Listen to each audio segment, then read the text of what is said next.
Takže, ahoj lidi, dovolte mi, abych vám mohl představit na kanál, mé jméno je Vejky. A právě než se tohle díváte, tak se právě nacházíte na kanálu Volapz TV.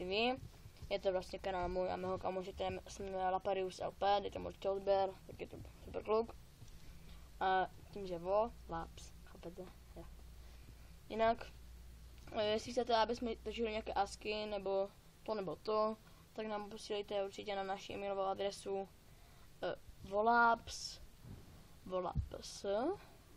volapzpak.tv@gmail.com. To je naše e-mailová adresa, který vás a já vás teďka právě že jo, chci se seznámit s tímhle kanálem.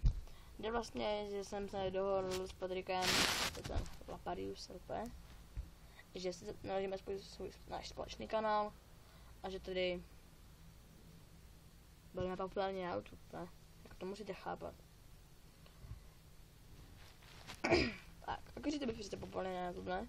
Tak my s Patrikem to zkusíme. Jenom tu tady budu hlavně od Patrika let's play, ode mě vlogy, budeme i spolu natáčet, pak to budeme vytvořit nějaké hosty, možná nějaké pranky, nevím, se ještě domluvím.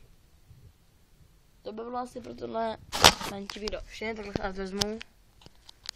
Ještě to budou určitě možná i karetní triky a tak. Jinak Laparius LP, tam Patrik, která tam také natočí karetní triky. Můj kanál je Vojky TV, tak se tam koukněte, budu hrát za každý odběr, protože mi nejde rozumět. Já se sami pro dnešek asi loučím a čau.